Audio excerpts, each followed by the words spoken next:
From PRI and Wisconsin Public Radio, it's To the Best of Our Knowledge. I'm Anne Strange-Champs, and today, ghost stories. Every night as the universe closes its eyes, the gods sit down to read a story. Writer Patrick Rothfuss with a story from listener Joanna Truman. These are not the sort of stories we know as ghost stories, the ones told only when the temperature drops and the leaves turn colors. Upon these pages, our history is written.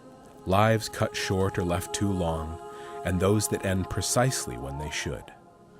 The gods are fascinated by our attempts to understand it. They love our whispered tales by firelight, our ghost tours, our seances, our electromagnetic field readings, our bedsheet costumes.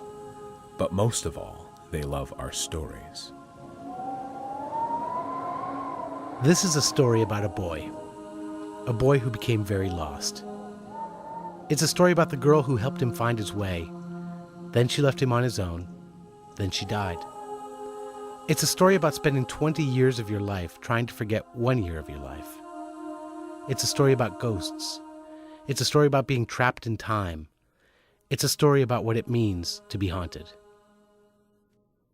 We're telling ghost stories in this hour. Eric Newsom is a former public radio colleague, and his story is real. It's in a memoir he wrote called Giving Up the Ghost. It's the story of how he felt haunted for years and years and literally terrified of ghosts. Yeah, I tried to keep it hidden, and many of my friends thought it was a joke. If you say you're scared of heights, people don't start talking about tall buildings. If you say you're an alcoholic, people don't tell you how much they love booze. But when you say you're scared of ghosts, people want to tell you ghost stories. It's a little unkind. Yeah, and it's horrifying. But for me, I just went out of my way to avoid anything involving ghosts. A trailer for a scary movie, Halloween stuff, I would just go out of my way just to avoid it. Or if even just walking down the street, someone commented, "Oh, that house is haunted. People hear noises in it all the time." I would go across the street. I didn't want to walk on the sidewalk in front of the place. Of course, in some ways, we're all haunted, right? By memories, regrets, people we've lost. But your story revolves around two specific ghosts, one real girl and one ghost that you saw or thought maybe you saw from the time you were a kid. The one you called the little girl in blue? Yeah, little girl in a blue dress. She never had a name to me. I just always thought of her as being that. We moved into a house in Canton, Ohio. It was a nice house, 3-bedroom, 4-bedroom house, colonial, kind of typical. But it was old, and it made a lot of creaky noises as old houses do. And you were how old? I was 10 or 11 when we moved into that house, and almost immediately we could start hearing noises upstairs, like a thudding sound. And we thought it was the cat jumping around on the furniture upstairs. And then we realized that we were hearing these thudding sounds, and the cat was right there with us. So obviously it wasn't her, so we never could figure out what it was. And as I entered my preteens, I started to have a regular recurring dream of seeing this little girl in a blue dress at the end of a pathway. And as I approach her, she starts to try to speak to me, but it's either in some foreign language or gibberish or something. It just makes no sense to me. And as we get closer and closer, she seems more frantic to want to tell me something. And then I'd wake up. But I always had this feeling when I woke up that she was there. And this was scary? It was horrifying. There was something she was trying to warn me about, or she was trying to harm me, or there was something bad associated with this. At the same time, I'm kind of like this dorky outcast kid having increasing trouble with social connections with people, increasingly depressed. And all this kind of cycled in on itself. And that's where the other girl comes into the story, which is my friend Laura, who, as I was kind of cutting myself off or losing my connection with almost everyone else in the world, she was the one constant. Many nights of the week, the two of us would just, it's Canton, Ohio, we're teenagers, we have no money, we have nowhere to go. We have nothing to do. So we would just drive out on country roads, find some abandoned place where no one would find us, and just hang out. The two of you became really close friends. And at the same time, your life continued to kind of unravel. Mm-hmm. You still had this feeling of being stalked by this strange ghost, and you were getting more and more depressed. At some point, you began thinking about suicide? Yeah, I had the unfortunate... I was supposed to be a college student at the time, and one of the books we read was David Hume's Dialogues Concerning Natural Religion, which contained a couple posthumous essays as well. And one of them was about suicide. There was something, I'm going to mangle this quote, but it was something along the lines of, no one ever gave up a life that was worth keeping. He then goes on to say, basically, if you feel your life is not worth living, then that should be your biggest indicator that Providence has elected for you not to live it. All you're doing by not killing yourself is delaying the inevitable. Kind of a toxic message to fall on the ears of a depressed teenager. It is. And and to me, it became a justification for the way I felt. And what I felt was the answer to all of it was just to check out. So I acquired a little glass, a vial, little clear plastic thing. And I bought a bunch of sleeping pills. And I carried them with me for months. Whenever I got into situations with people where I felt anxious or I didn't know what to do or people were upset with me, I could reach in my coat pocket and I could feel that there and know that I had an automatic out whenever I needed it. So it felt a little like a safety blanket in a way. It felt like a choice. I always had a reason not to do it, but I always knew it was there. Do you think you really would have? If left unchecked, I would have, yeah. No one's ever asked me that directly, and I've never really answered it out loud to myself, but that's the truth. Yeah, I would have. What saved you? An accident, literally and figuratively. I was up one morning, very upset, and I got in my car and I drove down the driveway, and I just remember like having this moment of just thinking, F it, I'm done. And I just hit the accelerator. The car hit the side of the house and the back steps, and it did almost no damage to the house. It tore the front wheel off the car. According to what I'm told, and I have no memory of this at all, I called my mother at work and said I had an accident and that I was upset and wanted to die and all these other things. And she took me to the hospital. They asked me a series of questions, which I obviously answered incorrectly. And I was put in observation for 14 days, which ended up being a little longer than that. From the way you tell the story in the book, it sounds like it was kind of your friend Laura who pushed you back into real life. She gave me a reason to live because she never stopped caring about me. And it's not to say that nobody else cared about me, but I think everyone in my life was so frustrated and because they just didn't know what to do. I had kind of woven this web of deceit, so no one really even knew how bad off I really was. She kind of was the one who kind of never blinked, kind of stuck with me, even drove me home from the hospital. So you've pulled your life together, but Laura herself has also become a ghost because you made it out of those teenage years, but she didn't. Right, yeah. What happened to her? She left. She moved to New York for school, which I, at that time, considered a betrayal. I took it very poorly. We had tried on occasion to get together. We'd talk on the phone a little bit. She really didn't tell me much about her life. I knew she worked at a bookstore in New York. I knew she went to college. Then I ran into a friend one night outside of a bar, and we said, "Oh, let's talk." And she told me that Laura had been hit by a car and killed about a month before. What I learned when I wrote this book is actually those years, about 2 years between when she left and when she died, where she kind of went through her own version of what I did. She disappeared a couple times. When she finally left New York, she surfaced after a couple weeks in New Orleans. Refused to tell anybody how she'd even gotten there or what she was doing there, and would come home on the condition that no one ever asked her, and no one ever knew. At the beginning, you said, really, your story is about what it's like to be haunted. And I was thinking, that's it, really, the feeling of being left with something that's unresolved with just a question, which is also the condition of life, isn't it? It's interesting. We use ghosts as a cautionary tale for our own lives and to understand and give ourselves hope, in a sense, that there's something afterwards. I spent a lot of time with spiritualists when I was writing this book, people who believe basically that mediumship is a vehicle to understand God and to connect to the dead, to the living, to have them be spiritual guides to the living. It's actually kind of a little bit of a kooky religion and very odd when you encounter it, and quite humorously odd. But the underlying tone of it is grief. People who go to spiritualism don't go there because they've had happy lives, full of positive experiences. They go there because they've suffered loss or they've suffered death, and they want some sort of connection to understand that life as we know it or ourselves go beyond that. The hardest thing for me to think about when I think of Laura is that she died in 1988, and to think of all that I've experienced since then. And that's all completely unknown and foreign to her. It just doesn't seem fair that a life would end.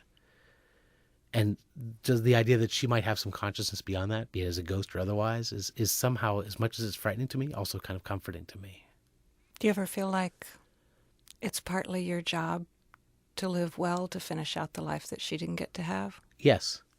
For many years, I was kind of saddled with the belief that the wrong person had died out of that period, that she should have lived. And I don't allow myself to think of, what would she have thought of this? Would she like this band? How would she react to this happening? Because it seems such a false and bottomless pit of an idea.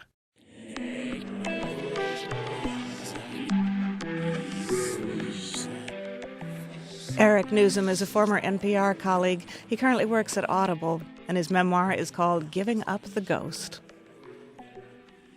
So a while ago, we asked listeners to send us 3-minute ghost stories. Here's Sarah Nix reading one of our favorites, a story from Sophia Durbus in Mandeville, Louisiana. He was 8 the first time he felt the spirit in the water. He had gone to the lake many times, swam, dived, loved that water with all his being. He felt the spirit when he sat at the edge of the dock and dipped his toes in the water. He felt the spirit course through his leg, up through his body, and wrap her arms around his neck. And he loved her, and she loved him. He spent the entire day in the water. He was 9 when he talked to the spirit. She sounded like the wind, quiet, fading in and out. She sounded like a whisper, and he couldn't tell what she said, but he felt her whisper to him, and he felt so proud. He sunk down to the bottom of the lake, curled his fingers in the mud, and he could breathe. He was 10, and the spirit lapped, restless at his head when he was in the water, at his feet when he left the water.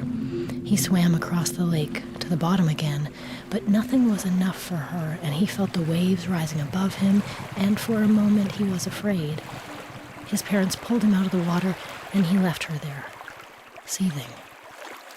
He was 11 and told a story to his friends for Halloween. He told a story of a girl who hated the land so much that she tied rocks to her feet and became one with the water. He told the story of a dead girl who fell in love with a living boy, was jealous as she watched him grow, and decided to make him her own. That night, he slept more soundly than ever before. He was 12 and sat out on the dock. The water was calm and sad. He was 13 when the dock was flooded over completely. The lake overflowed to the land. The water consumed the land. And still, he walked out to it.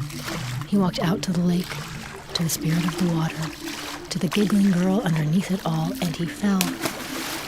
Her arms wrapped around his neck, and he stayed. Voices whispered over the lake. They sounded almost like the wind.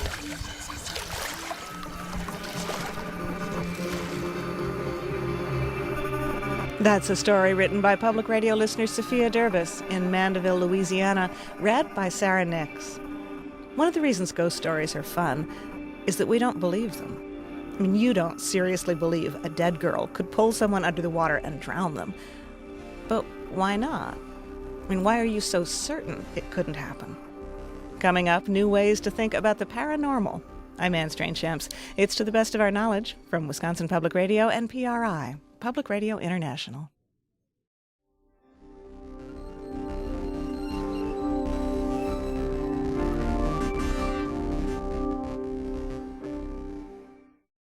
The weird thing about ghost stories is how much we love them and how much we absolutely refuse to believe them. I mean, yeah, there are cable TV shows like Ghost Hunters or The Dead Files, but you and I both know that the editors at the New York Times or NPR would have to be dead themselves to consider running a serious, credible story about ghosts or spirits or communication with the dead. And yet, a lot of people say they've had those experiences. So when and how did we decide their stories were too loony to take seriously? Jeffrey Kripal is a historian of religion at Rice University, and he has an answer. Steve Paulson wanted to know more. Jeffrey, you are a historian of religion. Why did you get so interested in the paranormal? Well, Because I spent about 10 years in the late 90s and turn of the millennium studying something called the human potential movement. And during this time, I kept running into individuals who told me about extraordinary experiences that they had that I couldn't account for. And it was clear to me they weren't lying and they weren't making it up. And so I went back to the literature and to my own training and discovered with some dismay that I had nothing. I had no way to explain any of this because we had essentially erased it from the field, even though all of these terms originated among intellectuals in the 19th, early 20th century. We had essentially either forgotten them or suppressed them. No conspiracy theory here. It was just a historical observation. And You're talking about people like William James? William James, Frederick Myers, the London Society for Psychical Research. What happened in the 19th century around Cambridge was that a number of intellectuals were enamored, actually, of the new scientific methods, but they also thought that these weird anomalous events were real, and so they wanted to use the tools of science to study these anomalous experiences. And the assumption is that there were natural forces at work in these events that we simply didn't understand yet, but that someday we perhaps could. You mentioned Frederick Myers, one of the people you write about. Right. Why are you interested in him? Myers was a classicist at Cambridge University. He was an expert on Latin and Greek. He was the man who invented this new word, telepathy, which is an important word that's often misunderstood. What is misunderstood about telepathy? Well, when people hear the word telepathy, they think somebody trying to win a horse race or do well on the stock market or something silly, where in fact what the word means is profound emotion or profound suffering, pathos, at a distance, tele. And what Myers had in mind was these experiences were inevitably around death again. You know, the classic case was somebody would wake up in the middle of the night and they would see grandma or a child at the foot of the bed waving goodbye or dripping wet or something. And they would find out the next day or a couple days later that grandma or the child had died or drowned at more or less exactly that time. And so what Myers felt, and what Myers and his colleagues like William James felt, was that what a telepathic communication was a profound state of fear and emotion and love and suffering that was somehow sending out signals on levels that we're not aware of, and that these signals would then surface as a dream or as a waking vision. And so what they had in mind, again, was these emotional connections of love. They weren't talking about predicting the stock market or a horse race.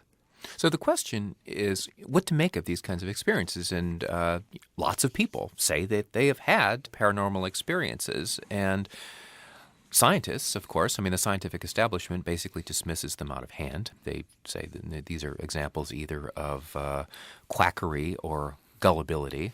Where do we go from here? Well, the scientific method has advanced so far over the last few centuries precisely by removing the subjective, removing the mental component, and controlling simply the physical material world in very precise ways that can be predicted and measured. And so the problem with these experiences is they don't play by the rules of science. For one thing, they're clearly not just about material physical reality. The other rule they break is they're not repeatable. You can't get the sort of mind-blowing, spontaneous, life-changing experiences in the laboratory because A, they're almost always spontaneous, and B, they're usually around some trauma, some death, or some profound suffering event of a human being. You're talking typically about once-in-a-lifetime experiences. I am. And often these things, again, happen around the death of a loved one or one's own death or near death, and that isn't something we're going to replicate in a laboratory. So your goal, then, is to help to try to create an intellectually safe space where you can study these very weird things?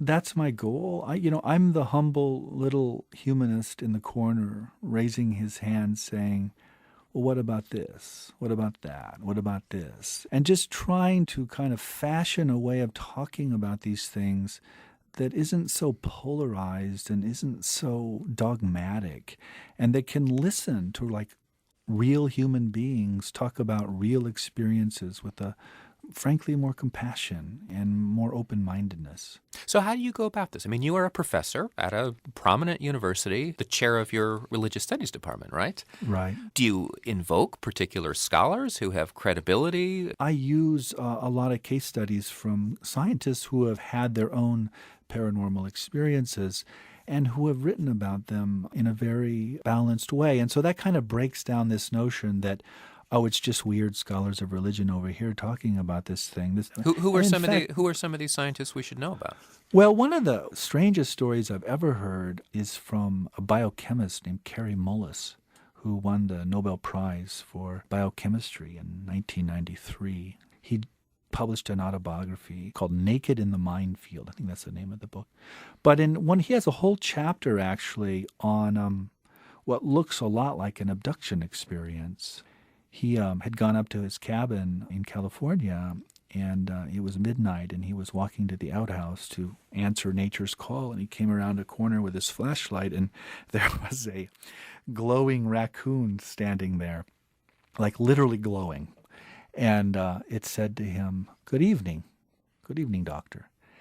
And the next thing he knew, it was 6 hours later, and he was walking up a road towards his cabin without those 6 hours of memory.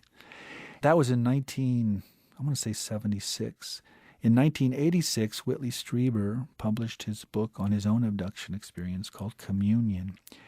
And both Mullis and his daughter immediately recognized something of their own experiences around that cabin in Strieber's book.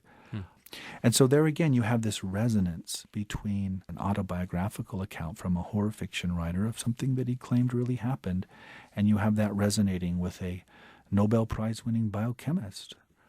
Are we basically talking about consciousness and sort of trying to come up with a better way to think about this? Because, I mean, what you're obviously doing is you're challenging the standard neuroscientific model of consciousness, which is, everything that happens in the mind comes from the physical mechanics of an individual's brain, and you simply can't explain a lot of this stuff, it would seem, using that model.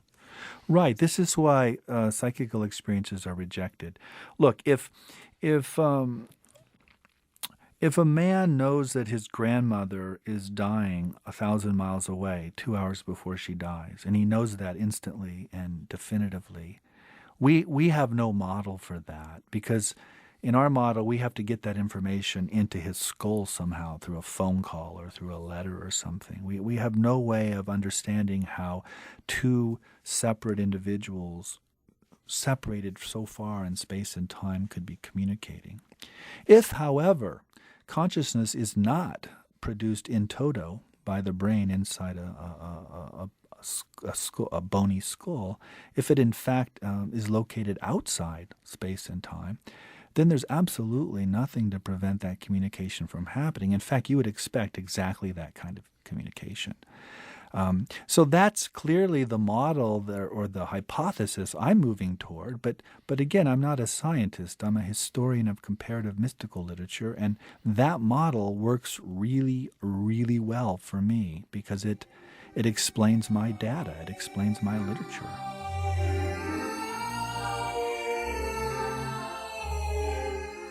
Jeffrey Kripal is a historian of religion. His history of the paranormal is called Authors of the Impossible. And now, just in time for the election season, a ghost story from listener Eric Van Vliet in Marinette, Wisconsin. The 24-hour news cycle did not know how to handle his return. President Marshall had come to power at a relatively young age. He gave the American people years of gleaming teeth and folksy phrases. When he finally passed away, they talked about revitalizing the $2 bill in his honor.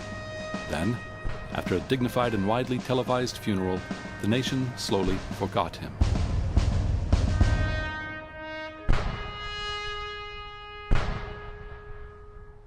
Until his appearances began.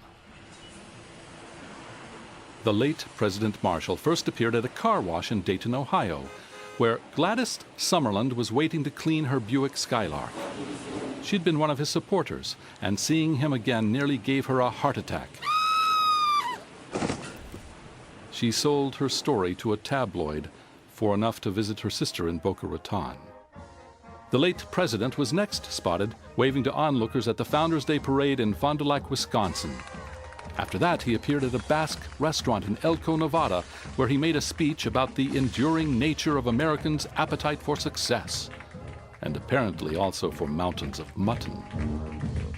The problem with the dead president's increasingly public presence was that the actual and presumably living candidates for his former office couldn't compete for media attention. With the election approaching its final months, the ghost of the former President Marshall began visiting the swing states. At an appearance in Springfield, Illinois, crowds asked him to summon Lincoln. Instead, he announced his own candidacy as a write-in.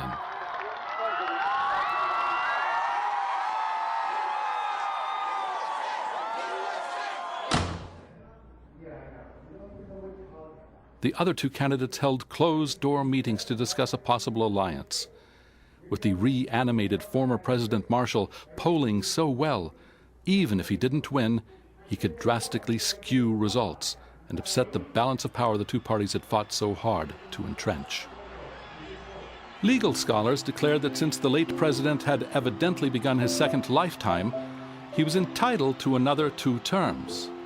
The ghost candidate won a whopping 70% of the popular vote, including many states his party hadn't won in decades.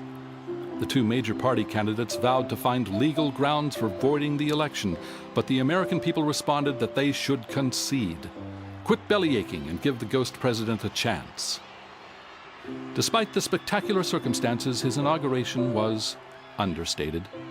Mainly, the ghost president just smiled and waved to the crowds. Afterwards, in the streets, people smiled a bit more and spoke more freely. It was clear that they had finally found the candidate they'd been looking for all along.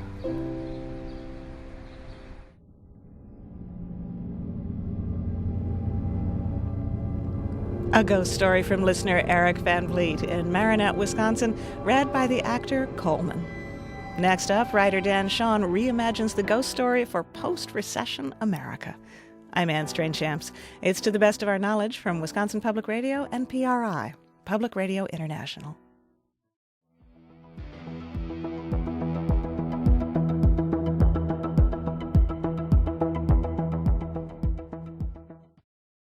There are classic literary ghosts.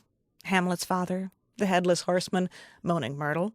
But some of the best writers to date like blurring the line between the living and the dead. One of them is Dan Shawn. His short story collection, Stay Awake, is about people who are alive but feel like ghosts. Here's a bit from one of them. More and more, he thought, his days at the grocery store were like being in a zombie movie, except that here the undead appeared to be too depressed to be cannibals. You didn't even realize most of the time that they were dead, and he had the worrisome thought that he would look up and there would be his mom, or there would be he himself, Patrick Lane, gray-skinned and surprised-looking, standing at the end of an empty checkout aisle. It had occurred to him that if the undead don't realize that they are dead, he might easily be one of them himself. So you were really drawn to the dark side from early on. I was, and I don't quite know why, because I was a really scaredy kid. I was terrified of the dark. I remember being so afraid of The Wizard of Oz that I had to watch it from outside the room. I'd standing in the door so that I could slip out whenever the witch showed up. But for some reason, at the same time, I was really magnetically drawn to this sort of scary stuff. And I think it had to do with wanting to find a way to conquer it, or at least to know it. So people are talking about this new book as a collection of ghost stories, and you've talked about it too that way, but we're not talking about, the white ghost and the sheet kind of thing. No, I don't think there's even anything supernatural that happens in most of the stories. But would you still call this a collection of ghost stories? To me, ghosts have to do with the things that we can't quite escape even though they're not tangible. I think a lot about the people that we were in the past and whether those people still exist in some way. I also think about the ways in which we try to escape our pasts, and I think those pasts contain ghosts for all of us. He had been a different person back then, a drunk, a monster. At 18, he married the girl he'd gotten pregnant and then had set about slowly, steadily ruining all their lives. When he'd abandoned them, his wife and son, back in Nebraska, he had been 24, a danger to himself and others. Years later, when he was sober, he wanted to own up to his behavior, to pay the back child support, to apologize, but they were nowhere to be found.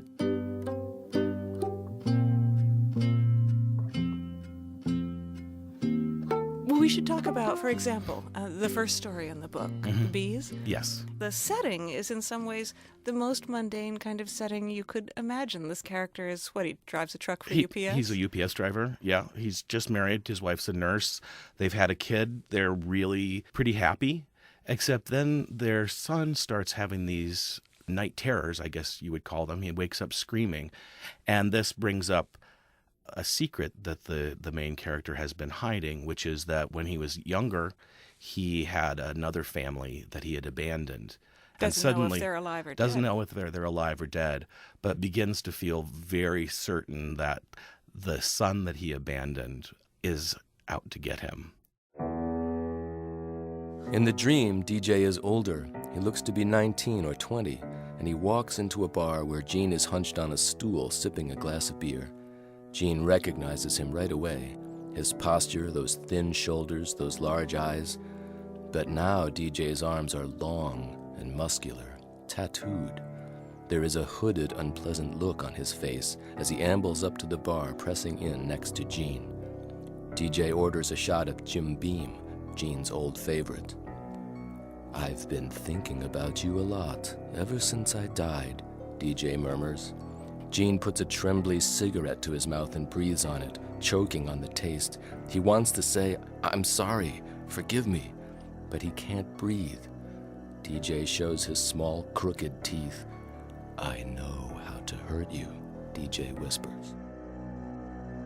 And then I won't give away what happens, but it's very, very creepy. Good things don't happen, generally, in this book.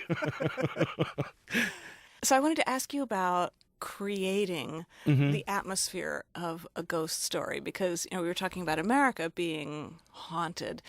I think you see that even in the American landscape, at least in the landscapes that you create in these stories. Is that something you really thought about consciously? Well, I'm drawn to that kind of landscape, and I grew up in western Nebraska, which has a really stark kind of beauty, but also a sense of emptiness and inhospitality. I think about the town where I grew up, which was a little grain elevator town on the Union Pacific Railroad line. I Google mapped it recently, and it's not there. It's just not there. So you come from a ghost town. Well, and I live in one now. There are a couple of stories that are set in Cleveland post-economic bust, 2008 disaster. And there's this sense of foreboding in these empty houses and overgrown lawns and boarded up storefronts that I see a lot of. And I know that the Cleveland Chamber of Commerce is going to hunt me down and kill me. But I love Cleveland. I'm not talking down on it. But there is something about that part of the landscape that's really inspiring to me and really interesting, even as it's kind of spooky. Which makes me wonder, is America haunted? Oh, it's incredibly haunted. It's haunted by not only the things that we want to reinvent, but also by the things that we want to forget, that we don't want to talk about. And, so much of our politics is about not talking about things. So I wanted to ask about your personal reasons for being drawn to some of the themes that we've been talking about, kind of hauntedness and the ghosts of lives not lived or lives past. You were adopted. Yeah. So is that the kind of thing you thought about as a kid? Were you one of those kids who lay awake and thought about what other life could I be living? Yeah, well, I think that's sort of the condition of being adopted in some ways, is that it asks you to think about some of the questions that other people don't necessarily have to think about. Although I think it applies to everyone. I mean, I could have been adopted by any number of people. Would I have been a different person? Would I have had a different life arc than I do? And we're raised by different parents at different stages of our lives. Yeah, it's not as though our parents are the same people all the way through, are they? Do you ever have that like weird realization when you're hanging out with your kids and you think, oh, my mom was this age when she was hanging out with me, and this is what it felt like to be her? And suddenly you see them in a very different light. That's another kind of ghost, I guess. Mm-hmm. You get to see the ghost of your mom as she really was, or as she maybe was experiencing, instead of mom, which is a completely different relationship. So far we've been talking about the creepier side of ghosts, but you mentioned you also lost your wife. I know she died a few years ago from cancer. Did that change for you? Did it bring you new sorts of thoughts about ghosts? Well, I think that losing my wife has been sort of like a defining thing for me in the last few years, and has really altered the way that I exist in the world. I think the saddest aspect of it is that I didn't really get to see her ghost, or I haven't yet. You know, I expected that in some ways it would be the most natural thing that I would see her, and in some ways the most unnatural thing is not seeing her. She's just not there. She was a writer. Yeah, she was a writer. A writing teacher, your writing teacher. She was my writing teacher. We were actually together since I was 19. Basically, my entire adult life was spent with Sheila. And we shared a lot of things. We shared, a sense of humor, a sense of, of the importance of writing. We were both teachers. We were one another's biggest fans. But I was wondering what you do have is her books. I do have her books. She was a short story writer, and she published her first novel, sadly, posthumously. It came out after she died, but you have all those stories, which you must read and reread, find new things in. Yeah. I'm actually in the process of editing her last short story collection, which she was working on when she died. It actually took me longer than I feel was proper to get the guts to go back and start editing it. It was pretty hard. I mean, I think it's getting to a point where you can go back to those stories as if you're visiting the lost person. For a long time, it was too hard to visit because you knew that you couldn't stay. Yeah. Yeah. You mean they weren't really going to come back with you. I'm just thinking that sales of antidepressants are going to rise after this episode of To the Best of Our Knowledge has aired. Well, but I think the point of what we've been saying and of your fiction is that the state of being haunted is not necessarily such a bad thing. No, I don't think it is. I think sometimes that is an American problem of thinking that it would be fantastic to be happy all the time. I don't think it would be fantastic to be happy all the time, because I think you need the other side of it to be really happy. And that part of going to this other place where you look at ghosts and you think about your own mortality and your own mistakes is one way to go back to your life right now and be happy and grateful for it. Stay awake, don't nod and dream.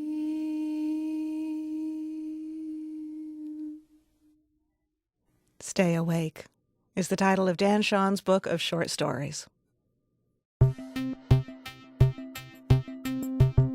I'm haunted by the food I eat. How lame is that? A ghost story from listener Jonathan Blythe. I didn't understand last year why my apartment was slowly accumulating spectral barnyard animals. Phantom pigs rooting in my living room. Ghostly chickens foraging in the carpet. Seriously, ghostly chickens. There's a flock of them roosting in the laundry room now. I can't describe the feeling of seeing these hundreds of animals milling around my place, knowing I've eaten every one of them. It's not that they're spooky exactly, just that there's so many of them. I was lucky to be standing by the sink when a spectral squid flailed its tentacles out of the 6-quart pot in which I was boiling rigatoni for dinner, with meatballs. The cow will probably turn up one of these days. Of course, the first time a bear lumbered through the kitchen, I just about wet myself. When did I ever eat a bear? Then I remembered that super yummy homemade pepper sausage my neighbor Randall makes from wild game he hunts. Who knows what all goes in there? Anyway, that's how it is now. They're just part of my life, like memories, but more vivid. I could go on about the herds of cattle or the clams crusting the toilet bowl, but the real reason why I'm now strictly a vegetarian is this. 3 days ago, a girl showed up. 16 maybe. Pretty, with short brown pixie hair. The second I saw her, my mind reeled and I started to feel cold. My stomach began churning. She just looked at me, not angry, at least not at me, just serious, and said nothing.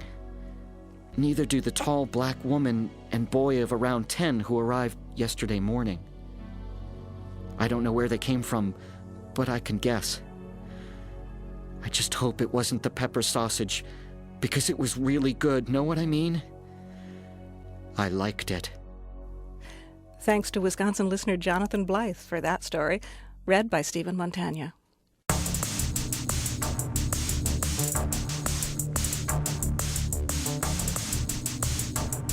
This hour, we've been talking about ghost stories, and some ghost stories are real.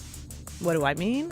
3 words: near-death experience.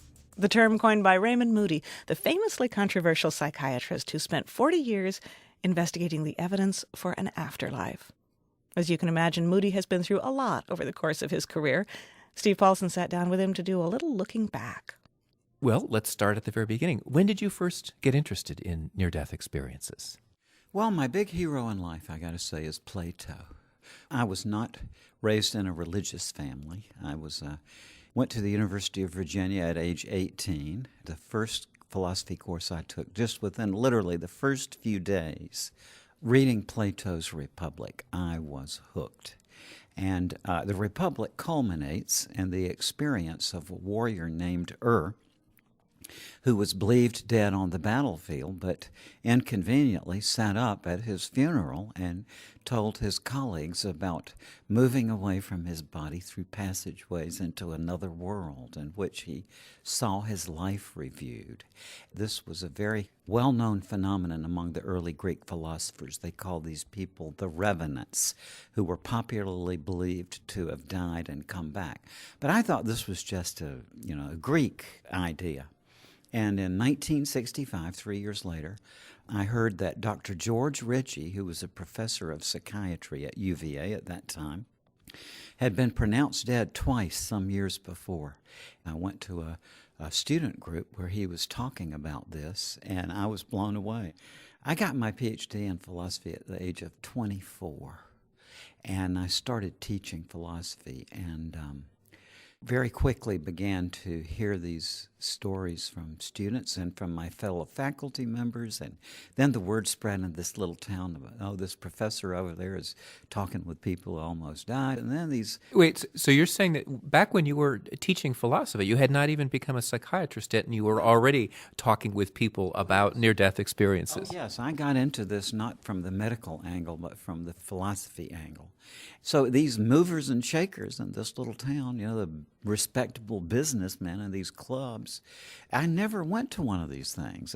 That there weren't, after my talk, 1 or 2, or in one case 7 of these men came up, and all introducing themselves with the same words. It's like, Dr. Moody, I've never told anybody this, but... So by about 1970, I was saying, whoa, this is something here that has been missed. But this is fascinating because, this is really before the whole idea of near-death experiences was in the public consciousness. In fact, you're the one who coined the word near-death experiences. Yes. When I was still in medical school, I kept lecturing on this to medical societies, and unbeknownst to me, at one of these meetings, there was a very nice young reporter there, and to my astonishment, a very accurate rendition of what I had said appeared in a newspaper. A publisher called me and asked me if I would do a book on it. Now, there are scientific explanations for these. There was a book that I've just seen recently trying to explain all of this through basic brain chemistry, saying that these experiences are triggered by lack of oxygen, that field of vision sort of starts to go, which might explain the experience of light, and it might be inducing some sort of REM state. Can we explain this from the perspective of neuroscience?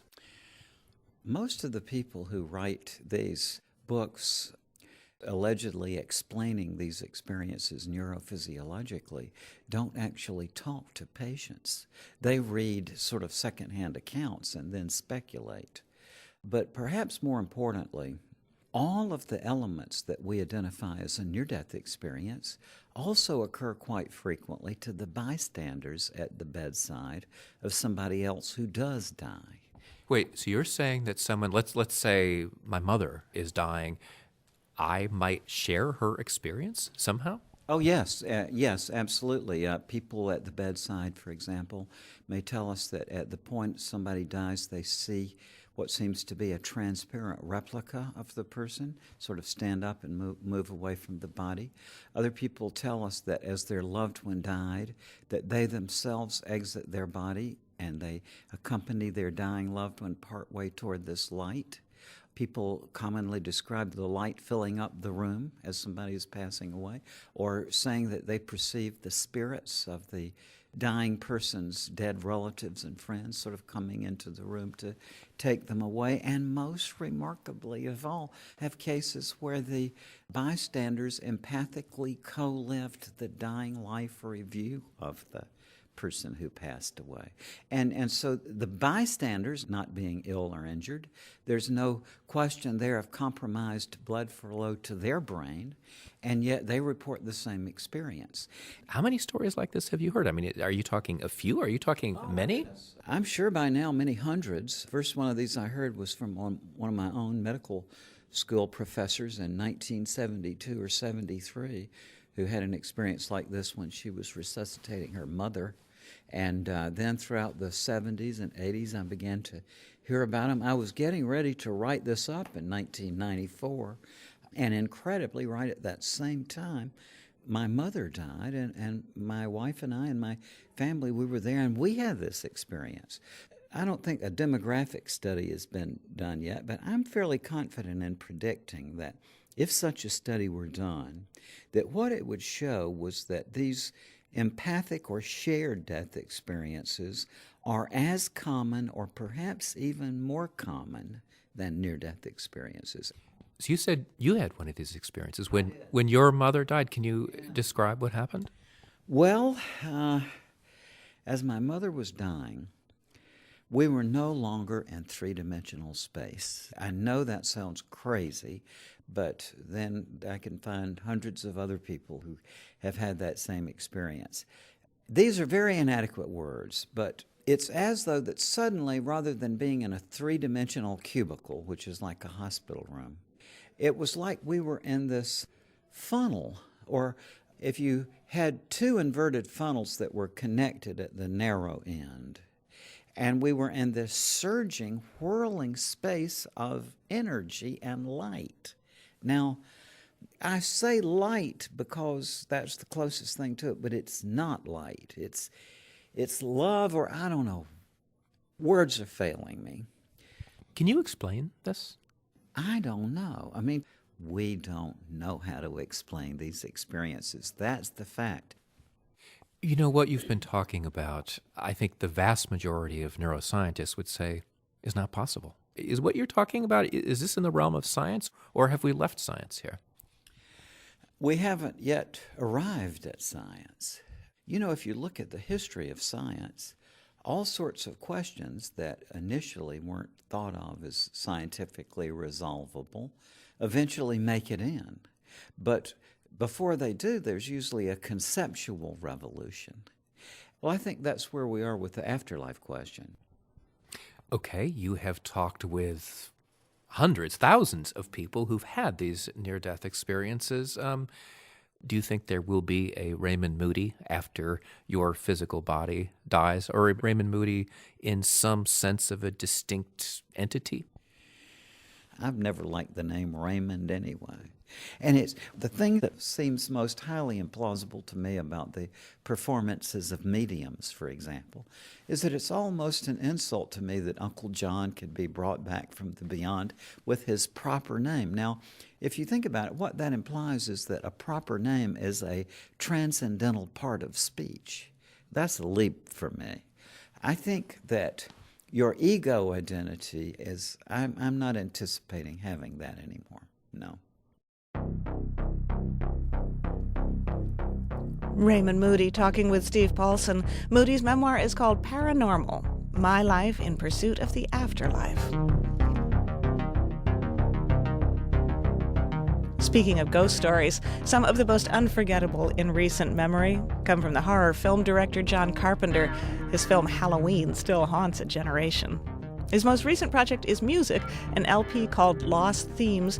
We've been sampling it throughout this hour, including this called, appropriately, Night. Thanks to Joe Hartke, who did the sound design for our listener stories, and to producers Charles Monroe Kane, Raymond Tungakar, Craig Ely, and Doug Gordon. Our theme music comes from Steve Mullen from Walk West Music. Kirill Owen is our technical director. Steve Paulson is our executive producer, and I'm Anne Strange-Shamps. Happy Halloween from all of us.